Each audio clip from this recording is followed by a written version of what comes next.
Magandang araw mga bata! Kumusta kayo? Handa na ba kayo sa ating aralin sa MTBMEE 1, Quarter 1, Week 8? Sa pagtatapos ng aralin, ikaw ay inaasahan na natutukoy ang nagsasalita sa tulang na pakinggan. Natutukoy ang magkakatugmang salita sa awiting pambata.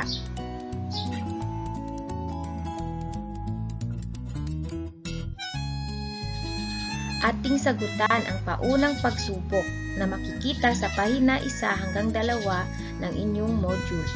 Bilugan ang letra ng tamang sagot. Bilang 1. Ano ang tungkulin ni Wakong tutubi sa kapwa niya tutubi? A. Tungkuling pagalitan. B. Tungkuling bigyan ng pagkain. C. Tungkulin niyang alagaan. Ano ang inyong sagot mga bata? Ang tamang sagot ay letrang C. Tungkulin niyang alagaan. Bilang 2. Anong salita ang magkakatugma? A. Saging bayong. B. Uling pagong. C. Parang matapang. Alin dyan ang magkakatugma mga bata? Tingnan natin ang inyong sagot. Ang tamang sagot ay C. Parang matapang.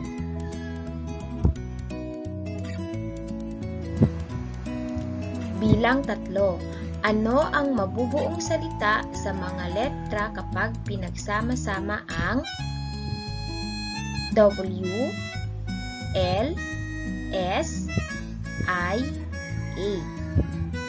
Letter A, wala. B, walis. C, isa. Ang tamang sagot ay B, walis. Bilang 4. Alin sa mga parirala ang pangalang pantukoy na maramihan? A. Si Wako. B. Sina Yeye at Yayo. C. Si Wagwag. Tamang sagot ay letrang B. Sina Yeye at Yayo. Bilang 5. Alin sa mga larawan ang tamang pagkasunod-sunod ng pangyayari? A. 1, 2, 3. B. 2, 3, 1. C. 3, 2, 1. Tamang sagot ay letrang C. Mahusay! Nasagot mo ang paunang gawain. Bago tayo magsimula ng bagong aralin, tayo muna ay magbalik tanaw. Buksan ang inyong module sa pahina 2. Isulat ng papantig ang pangalan ng mga larawan. Unang larawan, hito. Pangalawang larawan, pata. Pangatlo, unan.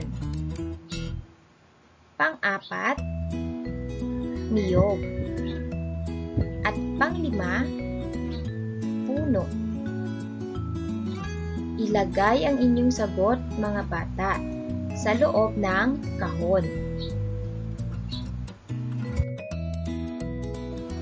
Tingnan natin kung tama ang inyong mga naging sagot.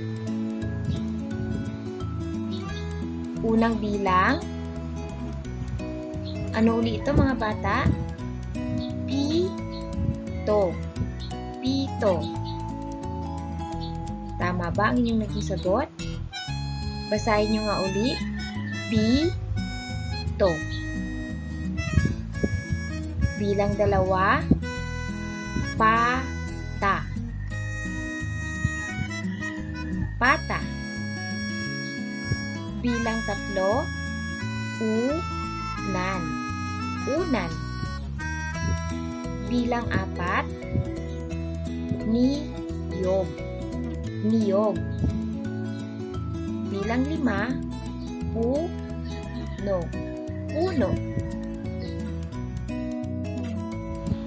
Ngayon, dumako na tayo sa ating aralin. Aralin 1 sa pahina 2 hanggang 3 ng inyong module. Pagtukoy sa nagsasalita sa pambatang tulang paawit. Mga bata, sabayan niyo ako sa pagbabasa. Si Yeye ay batang mahilig manghuli ng tutubi. Kaya lagi siyang may dalang buslo at garapon. Dito niya inilalagay ang mga nahuhuling tutubi. Pakinggan natin ang sinasabi ni Wakong Tutubi.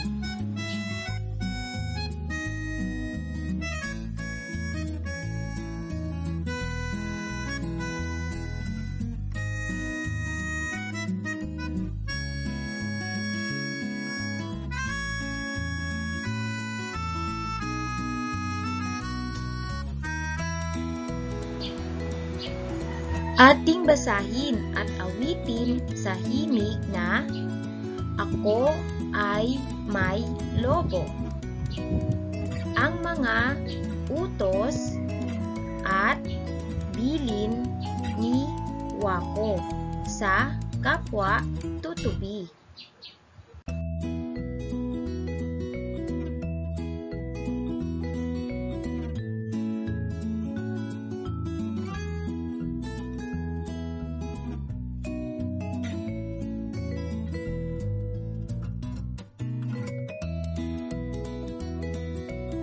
Mga bata, atin munang bigkasin ang tulang tutubi bago natin lapatan ng himig ng Ako ay may lobo. Sundan niyo ako mga bata. Tutubi, tutubi, sa gitna ng parang. Huwag kang pahuhuli sa batang matapang. Ikaw naman, bata ka, huwag huhulihin. Ang mga tutubi ay kaibigan natin. Ngayon, handa na ba kayo mga bata? Tutubi.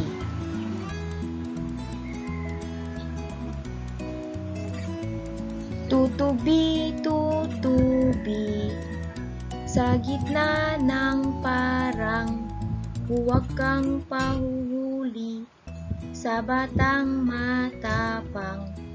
Ikaw naman, bata ka, huwag hulihin.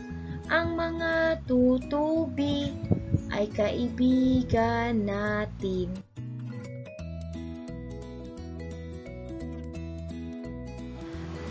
Ating sagutin ang mga tanong. Unang bilang, ano ang sinasabi ni Wakong Tutubi sa mga kapwa niya tutubi? Ikalawang bilang, ano ang ayaw ni Wakong Tutubi sa mga batang nasa parang? At ikatlong bilang, ano ang pinayo ni Wakong Tutubi sa mga batang mahilig manghuli ng tutubi? Aralin 1.1 sa pahina 3 ng inyong module. Ang magkakatugmang salita sa awiting pambata. Basahin natin ang tugmang salita sa awit. Bilang 1, tutubi, huhuli. Bilang 2, parang, matapang. Bilang 3, huhulihin natin. Tanong, Ano ang inyong napansin sa huling letra o tunog ng bawat pares ng mga salita? Tandaan, ang mga tugmang awit pambata ay may mga salitang magkakatugma sa hulihan ng mga salita.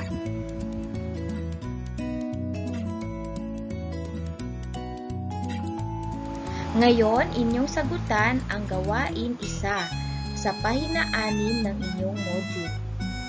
Pagtukoy sa nagsasalita sa pambatang patulang awit. Sagutin kung sino ang nagsasalita sa napakinggang patulang awit. Piliin ang sagot sa loob ng kahon. Mga bata, narito ang mga pagpipilian. Letrang A, yeye. Letrang B, wako. Letrang C, tutubi. Unang bilang, huwag kang pahuhuli sa batang matapang. Sino siya? Isulat ang letra ng tamang sagot sa patlang. Pangalawang bilang, ikaw naman bata ka. Huwag huhulihin ang mga tutubi ay kaibigan natin. Sino siya? Pangatlong bilang, sino ang binabanggit na bata sa tula? Sagutan din ang gawain 1.2 sa pahina 6 ng inyong module. Mga tugmang salita. Lagyan ng check ang mga pares ng salita kung tugma at X kung hindi. Bilang 1, kabayo, bukayo. Bilang 2, kaliwa, dalawa. Bilang 3, sisiw, hiwa. Bilang 4, kawa, awa. At bilang 5, barya, bilyar. Mga bata, dyan nagtatapos ang ating unang aralin.